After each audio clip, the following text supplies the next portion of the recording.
Wholeness. Welcome to my channel. My name is Rashida Silvertree, and today's topic is about sovereignty. And we're gonna go over acceptance, allowance, and the end of victimhood mentality. So, let's get started. Well, before we get started, I want to give a big thank you. I feel so happy and grateful for all of your comments. I'm reading them very thoroughly and slowly and really processing and integrating them into my heart. It's so interesting, our different what we say and how we engage and exchange with each other, and how we'll take a message and apply it to our lives, or like a lot of you have shared very personal experiences that you've had with forgiveness. So I'm really happy that you guys are engaging and you're sharing how forgiveness has helped you on your path. I believe one viewer mentioned how forgiveness is a gift, and that forgiveness is actually a practice for the forgiver. It's a gift for the forgiver, right? It doesn't change any of the circumstances or the hurt or the consequences of what took place, but it frees and it liberates and it releases the person who is wounded, who's hurt, who's traumatized, who's victimized, and it turns into something different. And through that liberation, we can reconnect and become whole again.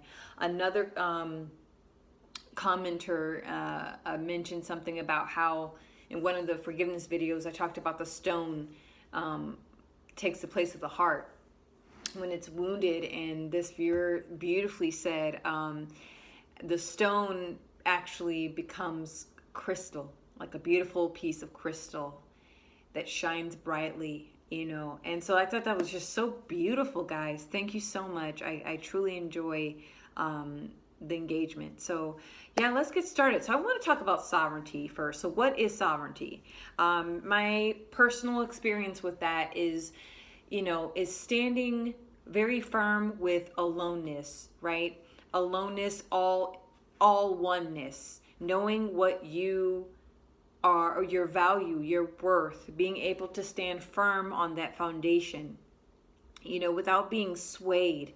And it can be quite of a challenge, but I will say, as a early middle-aged woman, a being having a human experience, sovereignty has really, I'm beginning to understand what that means. When I was a much younger woman in my early 20s, I didn't quite understand, and it's so interesting in the digital world, online you have little phrases like boss babe, and, and a woman who knows her worth, and, and all this stuff, and female empowerment, and, being your own boss. And that, yes, is important, but it's also knowing your inner world and trusting your inner world, trusting your inner insight, because I believe, a firm believer, that God, higher power, spirit resides within.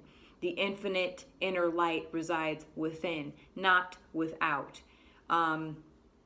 So let's dive deep into sovereignty, acceptance, and allowance. Now, with victimhood mentality, it's something I've struggled with. It's something everyone has, struggled with. And what's so very toxic about the victimhood mentality is that we don't really know that we're in it. We don't really know that we're replaying a certain story. Because when we're wounded, when we're victimized by someone's choice, right, a very bad choice, by someone else's actions, we tie ourselves to that experience, and that experience becomes a story. That story becomes the narration of our life. We become the experience, and then that makes it that much harder for us to practice forgiveness, for us to release and liberate ourselves from the burden, the weight of hurt and pain, right? And so, and maybe, I guess you can take this in the form of, I tend to, when it comes to acceptance and allowance, right, I'm speaking in the space of your day-to-day relationship with people closest to you. The five The first 5 people closest to you, or your workplace, your environment. So when I mentioned place, space, people, right? Your daily engagement with others. This is what I want you to kind of focus in on and tie to. So the other day I kind of had a epiphany, as I do, and it's come to my being that a lot of the time when we've been victimized with something, okay, if something bad happens to us, like let's say you're in an unhealthy friendship with someone and they commit an action that harms you, that hurts you, that hurts it compromises your energy vortex, right? It really hurts your mind, your heart, your body, your person. And so you're deeply affected by this act, right? And so you bring it up, for those of you who actively practice communication, you express to this person in a healthy but stern way, hey, what you did made me feel this way. This is how what you've done, how it's affected me in a negative way. This is hurting me. Now, sometimes there are people who they get hurt once, they don't even express or tell the person that they're wrong or that they're hurt. They just say, ouch, and they cut out. They leave the situation, they remove themselves from the workspace or their environment or their home or their relationship or wherever, because they're not taking any chances, and they run. They run away. They don't face the problem. They don't bring up or confront. They're like, ouch, that hurt. This is a horrible experience. I don't want to do this again. And they move on. Fine. You have then other groups of people that will tend to just say, hey, this hurt. I'm going to communicate this hurt to you. This is how what you've done and how it's made me feel. Please stop. Don't do that again. Right? And you're almost like you're giving them a chance. You're willing to liberate yourself or from the strain and the pain and the wound. You're addressing the issue, and then it's up to them to make that choice and that decision to make that change so that both of you can move forward in a healthy way. Now, this is a very crucial point, because a lot of the time when we're very badly triggered or traumatized by an act by someone else, we're victimized by someone else, okay, we feel the feels. We're in our feelings, okay? Human beings are very sentimental. Even have you ever been around someone who said, oh, I don't cry. Oh, I don't get angry. Oh, I never get upset. Oh, I'm good. I'm fine. I'm not a sensitive person. The Billy Badasses out there, the ones that are very like, oh, I'm tough. Never cry. They're just really hard.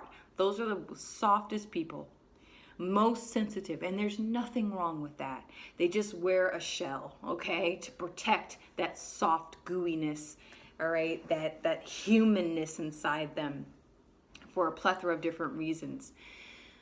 But where was I? So, it's a crucial moment when you've been harmed by someone, or you're in an environment that's super toxic. You have this friendship with someone that's super toxic. You bring up the issue and you say, hey, please don't do that again. I found what you said disrespectful, or you hurt me when you betrayed me in this way. And the person, they have to make it's a very critical moment, because they have to choose to change the behavior, right? But then you have to choose as well, because, and this is, I hope this doesn't, or maybe it might trigger some people. A lot of the time when I hear, people's backstories, or they share, I work with a lot of people day in and day out, okay? When I am working, I have a lot of intense personalities in my own family, and so I see a lot, and I hear and I talk a lot with a lot of different folks. And when I hear people's backstories, their low points in life, it's a lot of, they did this to me, I went through 10 years of this abuse, or I worked in this environment, it was so toxic, I worked there for 25 years. It has me question something. Why did you accept that for so long? And why did you allow that mistreatment? Now, people can say, well, that person, this victim has been pre-programmed and conditioned to be treated this way. It's not their fault, blah, blah, blah, blah. Yes, I understand that. I'm not denouncing that. But for me, it's almost like when you place your hand over a hot stove, okay? Like I did it when I was a kid. I don't know why. It was this heater, electric heater, and it was glowing orange. And it was really hot, but I thought the color was so pretty. And I'm like, well, I remember I was really little, I was young. I was like, I feel the heat coming out from this object, but that color looks so orange and so pretty, and I just want to touch it.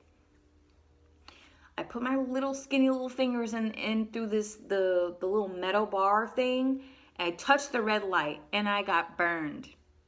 Okay, I was burned bad. I burned like 2 or 3 of my fingers. The skin was like white and bubbling. It was not a good thing, and I was in pain.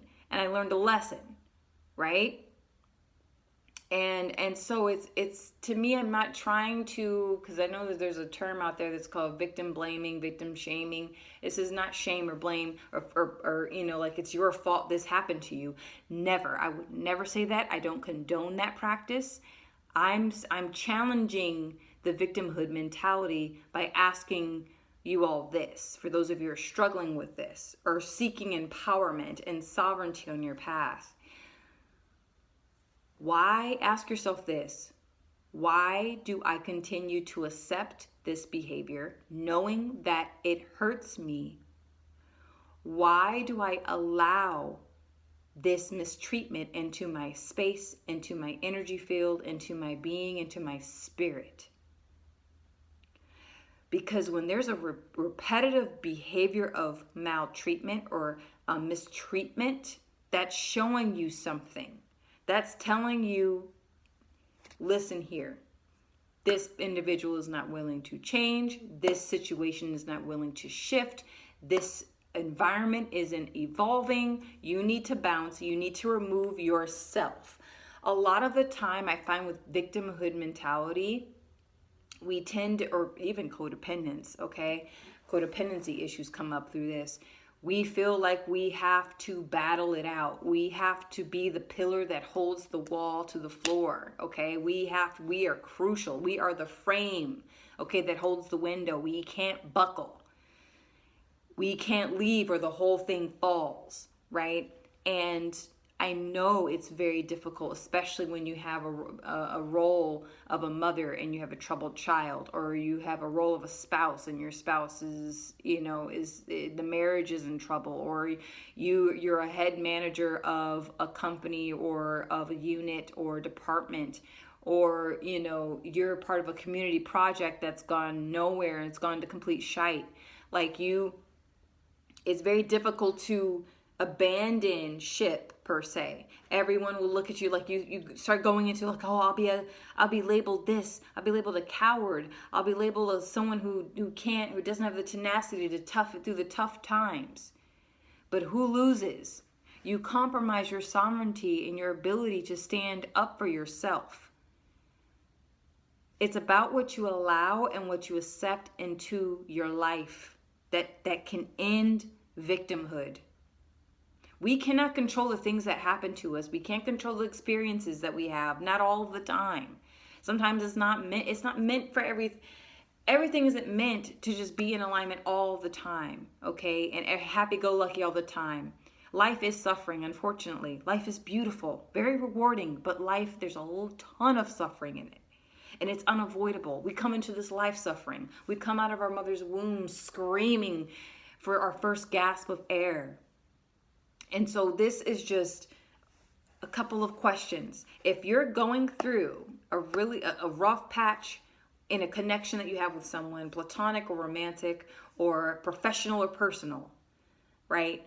Ask yourself these 2 questions. Why am I accepting this mistreatment or maltreatment in this situation? Why am I accepting this? Why am I allowing this to happen to me. All right. And guess what? There are some things that are going to be completely out of your control. I work in an environment where I can do everything right. That's part of my job. And guess what? Everything still goes wrong. My dad literally said those words today on the phone with me. He was like, you can do every single thing right in life. You really follow all the rules, pay all your bills, be a good person, and things still end up screwing up and effing up, and you're just kind of like at your wit's end. But it's a choice on how we choose to deal with the experiences that are thrown at us. And if you allow yourself to become and accept the role as victim, that is your own undoing, truly. And it takes sometimes months, years, decades, okay? Because some experiences can break the spirit so badly, fragment the spirit. It can.